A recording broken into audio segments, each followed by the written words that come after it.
സഖാക്കളാണാരപ്പ സഖാക്കളാണ് അയ്യപ്പ ലോഹം മാറ്റിയതാരപ്പ സഖാക്കളാണ് അയ്യപ്പ പോറ്റിയേ കേറ്റിയേ സ്വർണം ചെമ്പായി മാറ്റിയേ സ്വർണ്ണപ്പാളികൾ മാറ്റി. അപ്പോൾ സാമിയെ അയ്യപ്പ എന്ന് പറയുന്ന പാട്ടിൻ്റെ അതേ ട്യൂണിലുള്ള ഒരു പാരഡി പാട്ട് ഇന്ന് കേരളം മൊത്തം ചർച്ച ചെയ്തുകൊണ്ടിരിക്കുകയാണ്. പോറ്റിയെ കേറ്റിയെ എന്ന് പറയുന്ന ആ പാട്ട് ഇന്ന് കേരളത്തിലും ദേശീയ തലത്തിലും അതുപോലെ തന്നെ അന്തർദേശീയ തലത്തിൽ വരെ ചർച്ചയായിക്കൊണ്ടിരിക്കുകയാണ് എന്നുള്ളതാണ്. എന്നാൽ ഈ പാട്ട് ഒറിജിനൽ മുസ്ലിം വേർഷനാണ് എന്ന് പറഞ്ഞുള്ള നെറേറ്റീവ്സും എന്ന സോഷ്യൽ മീഡിയയിൽ കാണാൻ വേണ്ടി ഇടയായി. നാഗൂർ ദർബയിലെ സൂഫി പാട്ടായിട്ടാണ് ഇത് 1970കളിൽ അവിടെ പാടിക്കേട്ടത് എന്നാണ് പറയപ്പെടുന്നത്. ഈ പാട്ട് കേട്ടിട്ടാണ് ഉളുന്തൂർപേട്ട ഷൺമുഖം ഈ ട്യൂൺ എടുത്തിട്ടാണ് സാമിയെ അയ്യപ്പ എന്ന് പറയുന്ന പാട്ട് എഴുതിയത് എന്നും ഇപ്പോൾ ഒരു കഥ പുറത്ത് വന്നിട്ടുണ്ട്. തീർച്ചയായിട്ടും അതിനെക്കുറിച്ച് ആധികാരികമായിട്ട് പറയാൻ നമ്മുടെ കയ്യിൽ തെളിവുകളൊന്നുമില്ല. എന്നാലും അത്തരത്തിൽപ്പെട്ട ഒരു പാട്ട് ഇപ്പോൾ സോഷ്യൽ മീഡിയയിൽ വ്യാപകമായി പ്രചരിച്ചു കൊണ്ടിരിക്കുകയാണ്. അതിൻ്റെ മുസ്ലിം വെർഷൻ എന്ന രീതിയിലാണ് ഇതിപ്പോൾ എല്ലാവരും കേട്ടുകൊണ്ടിരിക്കുന്നത്. ആദ്യമായിട്ട് നമുക്ക് തീർച്ചയായിട്ടും ആ പാട്ട് കേൾക്കാത്തവർക്ക് നമുക്ക് ആ പാട്ടൊന്ന് കേട്ടിട്ട് വരാം. ഏതായാലും ഈ പാട്ടുകൾ കേട്ട് കാണും. തീർച്ചയായിട്ടും ഇതൊരു നൂറ്റാണ്ടുകൾക്ക് മുമ്പേ സാമിയെ അയ്യപ്പ എന്ന് പറയുന്ന പാട്ട് കേരളത്തിൽ ഇറങ്ങുന്നതിൻ്റെ നൂറ്റാണ്ടുകൾക്ക് മുമ്പ് തന്നെ പാടിക്കേട്ട ഒരു പാട്ടാണിത്. സൂഫി ദർബയിലെ പാട്ടാണ് എന്നൊക്കെ അതിനെ പറയപ്പെടുന്നുണ്ട്. എന്നാൽ അതൊന്നുമല്ല ഇപ്പോഴത്തെ പ്രശ്നം. ഈ ഒരു പാട്ട് ഇപ്പോൾ ലേറ്റസ്റ്റ് വെർഷൻ ആയാലും അതുപോലെ തന്നെ ഓൾഡ് വെർഷനായ ഈ ഒരു മാപ്പിളപ്പാട്ടിൻ്റെ പോലത്തെ ഈ പാട്ടായാലും തീർച്ചയായിട്ടും ഇന്ന് കേരളത്തിൽ നിന്നല്ല ഇന്ത്യയിൽ മൊത്തം വൈറലാണ് എന്നുള്ളതാണ്. ഈ പാടിയ ഡാനിഷ് എന്ന് പറയുന്ന ആളും അതുപോലെ തന്നെ എഴുതിയ കുഞ്ഞബ്ദുള്ള എന്ന് പറയുന്ന ആളും എല്ലാവരും ഫേമസ് ആയി കഴിഞ്ഞു. അതിനുള്ള പ്രധാനപ്പെട്ട കാരണം എന്ന് പറയുന്നത് സർക്കാരിൻ്റെ ഭാഗത്തു നിന്നുള്ള എടുത്ത് ചാടിയുള്ള ഒരു കേസെടുപ്പും അതുമായി ബന്ധപ്പെട്ട് സൈബർ പോലീസ് കേസ് ചാർജ് ചെയ്യുന്നു. ഡാനിഷിനെതിരെ കുറ്റപത്രം സമർപ്പിക്കണമെന്നൊക്കെ പറയുന്നു. അത്തരത്തിൽപ്പെട്ട ഒരു പെട്ടെന്നുള്ള ഒരു എടുത്തുചാടി പോക്കാണ് ശരിക്കും ഇത് അബദ്ധത്തിലേക്ക് പോയി കലാശിച്ചത് എന്ന് വേണമെങ്കിൽ നമുക്ക് മനസ്സിലാക്കാൻ വേണ്ടി സാധിക്കും. അതിനുശേഷം സർക്കാർ മെറ്റക്കും അതുപോലെ തന്നെ യൂട്യൂബിനും കത്തെഴുതുമെന്നും തീർച്ചയായിട്ടും അതിൽ നിന്നെല്ലാം ഈ പാട്ട് എടുത്തു മാറ്റണമെന്നാണ് നമ്മൾ ഇന്നലെ പറഞ്ഞു കേട്ടത്. എന്നാൽ DGPയുടെ നിയമോപദേശത്തിൻ്റെ അടിസ്ഥാനത്തിൽ തീർച്ചയായിട്ടും ആ പരിപാടിയെല്ലാം ഉപേക്ഷിക്കാനാണ് ഇപ്പോൾ സർക്കാർ ഉദ്ദേശിച്ചിരിക്കുന്നത്. അതിൽ നിന്നെല്ലാം യൂട്ടേൺ അടിച്ച് ഇപ്പോൾ പുറകോട്ട് പോയിരിക്കുന്നു എന്നാണ് മനസ്സിലാക്കാൻ വേണ്ടി സാധിച്ചത്.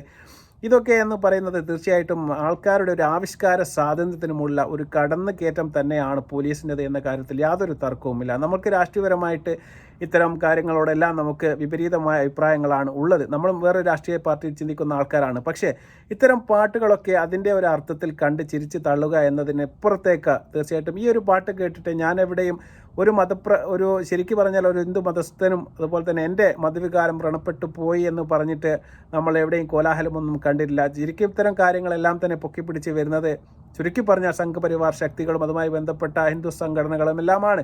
പക്ഷെ അവരാരും ഈ പാട്ടെടുത്തിട്ട് എവിടെയും ഒന്ന് റിയാക്ട് ചെയ്തിട്ടോ അല്ലെങ്കിൽ എവിടെയും ഒരു പരാതിയുമായി പോയിട്ടോ നമുക്ക് ഇതുവരെ കാണാൻ വേണ്ടി നമുക്ക് സാധിച്ചിരുന്നില്ല.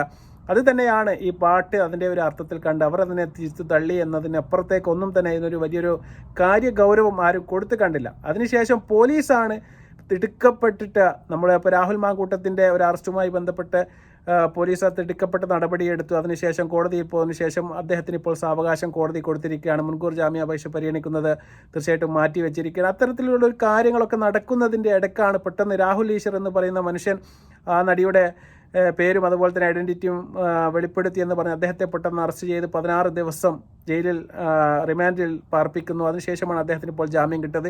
അതിനുശേഷമാണ് തുടർന്ന് ഈ പാട്ടും ഈ ഒരു പ്രശ്നങ്ങളും പെട്ടെന്ന് വൈറലാവുന്നതും അതുപോലെ തന്നെ കേരളത്തിൽ ചർച്ചയാവുന്നതും. അതിലും തിടുക്കപ്പെട്ടുകൊണ്ട് സൈബർ പോലീസ് കേസ് രജിസ്റ്റർ ചെയ്യുകയാണ്. അദ്ദേഹത്തെ അറസ്റ്റ് ചെയ്യാനുള്ള നടപടിയിലേക്ക് ഇനി പോകുമോ പോകില്ല എന്ന് തീർച്ചയായിട്ടും നമ്മൾ കാത്തിരുന്ന് കാണേണ്ടതായിട്ട് വരും. തുടർ നടപടി ഏതായാലും താൽക്കാലികമായിട്ട് നിർത്തിവച്ചിരിക്കുകയാണ് എന്ന് തന്നെയാണ് ആഭ്യന്തര വകുപ്പിൻ്റെ ഭാഗത്ത് നിന്ന് ഇപ്പോൾ അവസാനമായി പുറത്തു വന്ന വാർത്തകൾ. ഏതായാലും അതിലും വലിയ ഒരു വിറ്റ് എന്ന് പറയുന്നത് ഏറ്റവും മികച്ച ആക്ഷേപഹാസ്യ ഗാനത്തിനുള്ള അവാർഡ് പോലും ഇതിന് കൊടുക്കാൻ വേണ്ടിയിട്ട് കോൺഗ്രസ് പോഷക സംഘടന ഇപ്പോൾ തീരുമാനിച്ചിരിക്കുകയാണ് എന്നുള്ള ഒരു വാർത്ത കൂടി ഇപ്പോൾ പുറത്തു വരുന്നുണ്ട്. നമുക്ക് ആ വാർത്തയൊന്ന് കേൾക്കാം. പാട്ടിനൊരു പുരസ്കാരം. പാരഡി ഗാനത്തിന് അവാർഡ് നൽകാൻ കോൺഗ്രസ് പോഷക സംഘടന തയ്യാറെടുക്കുന്നു. മികച്ച ആക്ഷേപഹാസ്യ പാരഡി ഗാനത്തിനാണ് കുഞ്ചൻ നമ്പ്യാർ പുരസ്കാരം നൽകുക. സംസ്കാര സാഹിതി തിരുവനന്തപുരം ജില്ലാ കമ്മിറ്റിയാണ് പുരസ്കാരം നൽകുന്നത്. 4 ലക്ഷം രൂപയും ശില്പവുമാണ് പുരസ്കാരം. അർജുൻ കല്യാട് നമുക്കൊപ്പം. അർജുൻ കല്യാട്, കലാമൂല്യത്തിനപ്പുറം സമൂഹത്തിൽ അതുണ്ടാക്കിയ തരംഗം കൂടി കണക്കിലെടുത്തുകൊണ്ടാണോ ഈ പുരസ്കാരത്തിലേക്ക് കടക്കുന്നത്? സുജിയ, അവാർഡിന് താല്പര്യമുണ്ടെങ്കിൽ samsara-sahidi.tvm@gmail.com എന്നുള്ള മെയിലിലേക്ക് ഈ പറയുന്ന പാരഡി ഗാനങ്ങളുടെ അത് എഴുതിയവരുടെ വിശദാംശങ്ങളെല്ലാം സഹിതം മെയിൽ അയച്ചാൽ മതി. 25,000 രൂപ, അതുപോലെ തന്നെ വലിയ ഒരു പ്രശസ്തി പത്രവും ഫലകവും ഇതിന് ലഭിക്കും എന്നുള്ളതാണ് സംസ്ഥാന സാഹിതി അറിയിക്കുന്നത്. തിരുവനന്തപുരം ജില്ലാ കമ്മിറ്റിയാണ് ഇങ്ങനെ ഒരു പുരസ്കാരം നൽകുന്നത്. ഈ ശബരിമല പാരഡി വിവാദത്തിന് പിന്നാലെയാണ് പാരഡി ഗാനങ്ങൾക്കെല്ലാം ഒരു അവാർഡ് പ്രഖ്യാപിക്കാം എന്ന് അങ്ങ് തീരുമാനിച്ചിരിക്കുന്നത്. എന്തായാലും ഈ പറയുന്ന ആവിഷ്കാര സ്വാതന്ത്ര്യത്തിന് വേണ്ടി അല്ലെങ്കിൽ അതിനെതിരായിട്ടുള്ള ഒരു കടന്നുകയറ്റത്തിനെതിരായിട്ടുള്ള പ്രതിഷേധം ഇപ്പോൾ അവസാനമായിട്ട് കാര്യങ്ങൾ അത്തരത്തിലേക്ക് എത്തിയിരിക്കുകയാണ്. തീർച്ചയായിട്ടും 25,000 രൂപയും അതുപോലെ തന്നെ പ്രശസ്തി പത്രവും എല്ലാം അടങ്ങുന്ന, ഫലകവും അടങ്ങുന്ന ഒരു അവാർഡ് തന്നെയാണ് കൊടുക്കാൻ വേണ്ടി ഉദ്ദേശിക്കുന്നത് എന്നാണ് മനസ്സിലാക്കാൻ വേണ്ടി സാധിക്കുന്നത്. ഏതായാലും അത്തരത്തിലേക്ക് കൂടി ഈ ഒരു പാട്ടിനെ കൂടുതൽ ഉയരങ്ങളിലേക്ക് എത്തിക്കാൻ വേണ്ടിയിട്ട് എന്തൊക്കെ ചെയ്യാൻ വേണ്ടി സാധിക്കുമോ അതൊക്കെ കോൺഗ്രസ് പാർട്ടിയും അതുപോലെ തന്നെ UDF ഘടക കക്ഷികളും എല്ലാവരും പാടുന്നതാണ് നമ്മൾ കണ്ടത്. ഇന്നത്തെ എല്ലാവരുടെയും പ്രതിഷേധ പ്രകടനങ്ങളും അതുപോലെ തന്നെ 10 സമ്മേളനങ്ങളിൽ വരെ UDFൻ്റെ ചെയർമാനും അതുപോലെ തന്നെ പ്രതിപക്ഷ നേതാവും എല്ലാവരും തന്നെ ഒത്തുപാടുന്നത് നമ്മൾ കണ്ടു. അതുപോലെ തന്നെ അത് ഏറ്റുപിടിച്ചുകൊണ്ട് മുസ്ലിം ലീഗ് പ്രവർത്തകരും അതുപോലെ തന്നെ മുസ്ലിം ലീഗിൻ്റെ നേതാക്കന്മാർ വരെ ഈ പാട്ടുകൾ പാടുന്നത് നമ്മൾ കണ്ടു. തീർച്ചയായിട്ടും ഈ പാട്ടിന് വലിയ ഒരു മാനം ഇപ്പോൾ ഏതായാലും കൈവന്നിരിക്കുകയാണ് എന്നുള്ള കാര്യത്തിൽ യാതൊരു സംശയവുമില്ല. അതുപോലെ തന്നെ മില്യൺസ് കണക്കിന് വ്യൂവേഴ്സാണ് യൂട്യൂബിലായാലും അതുപോലെ തന്നെ മറ്റ് സോഷ്യൽ മീഡിയ പ്ലാറ്റ്ഫോമിലായാലും ഇപ്പോൾ ഇതിന് കൈവന്നത് എന്നൊരു കാര്യം കൂടി തീർച്ചയായിട്ടും എല്ലാവരെയും ആകർഷിക്കുന്നത് തന്നെയാണ്. ഏതായാലും ഡാനിഷും അതുപോലെ തന്നെ ഈ പാട്ട് എഴുതിയ കുഞ്ഞബ്ദുള്ളയും ഇപ്പോൾ കേരളത്തിൻ്റെ മുത്തുമണികളായി ഹീറോയായിട്ട് ഞെളിഞ്ഞു നടക്കുകയാണ്. തീർച്ചയായിട്ടും അവർക്കിനി കേസ് വരുമോ ഇല്ലയോ എന്ന് നമ്മൾ കാത്തിരുന്ന് കാണേണ്ടതായിട്ട് വരും. ഏതായാലും ഈ പാട്ടും ഈ ഒരു പ്രശ്നങ്ങളും എല്ലാം ഇവിടെ വെച്ച് അവസാനിപ്പിക്കുന്നതാണ് ഏതായാലും സർക്കാരിനും അതുപോലെ തന്നെ മറ്റ് സംവിധാനങ്ങൾക്കും നല്ലത് എന്നാണ് എനിക്ക് തോന്നുന്നത്. കാരണം അത്തരത്തിൽപ്പെട്ട ഒരു നിർദ്ദേശം തന്നെയാണ് DGPയുടെ ഭാഗത്ത് നിന്ന് ഇപ്പോൾ നമ്മുടെ സർക്കാരിന് കിട്ടിയത്. അതുകൊണ്ട് തന്നെയാണ് തുടർ നടപടികൾ വേണ്ട എന്നും അതുപോലെ തന്നെ മെറ്റയ്ക്കും യൂട്യൂബിനും ഇനി കത്ത് എഴുതണ്ട എന്ന തീരുമാനത്തിലേക്ക് സർക്കാർ എത്തിച്ചേർന്നതെന്നാണ് ഞാൻ മനസ്സിലാക്കുന്നത്. ഈ വിവാദം ഇവിടെ വെച്ചൊന്നും തീരുമെന്ന് നമ്മൾ പ്രതീക്ഷിക്കേണ്ട. തീർച്ചയായിട്ടും ഇതിന് 2ാം ഭാഗവും 3ാം ഭാഗവും എല്ലാം ഇനി വരാൻ വേണ്ടി പോവുകയാണ്. പിന്നെ ഈ അഴിമതി എന്ന് പറയുന്നത് ഒരു സർക്കാരിൻ്റെയും കുത്തകയല്ല. ഈ ഒരു സർക്കാരിൻ്റെ നമ്മുടെ പോറ്റി എന്ന് പറയുന്ന വ്യക്തി കഴിഞ്ഞ UDFൻ്റെ കാലത്തും അദ്ദേഹം ഇത്തരം പ്രവർത്തനങ്ങളിൽ തുടർന്നിട്ടുണ്ട് എന്നാണ് ഇപ്പോൾ മനസ്സിലാക്കാൻ വേണ്ടി സാധിക്കുന്നത്. തീർച്ചയായിട്ടും ആരൊക്കെയാണോ അത്തരം വൃത്തികെട്ട രീതിയിൽ ശബരിമലയിലെ സ്വത്തുക്കൾ അപഹരിക്കാൻ വേണ്ടി കൂട്ടുനിന്നത്, തീർച്ചയായിട്ടും അത്തരം ആളുകളെയെല്ലാം നിയമത്തിൻ്റെ മുന്നിൽ കൊണ്ടുവരുമെന്ന് തന്നെയാണ് നമ്മുടെ മുഖ്യമന്ത്രി ഇപ്പോൾ പറയുന്നത്. തീർച്ചയായിട്ടും നമുക്ക് കാത്തിരുന്ന് കാണേണ്ടതായിട്ട് വരും. അത്തരം കാര്യങ്ങൾ വരുന്നത് മുറക്ക് നമുക്ക് മറ്റൊരു വീഡിയോയുമായി വരാം. വീണ്ടും നല്ലൊരു വീഡിയോയുമായി വരുന്നതുവരെ നന്ദി, നമസ്കാരം.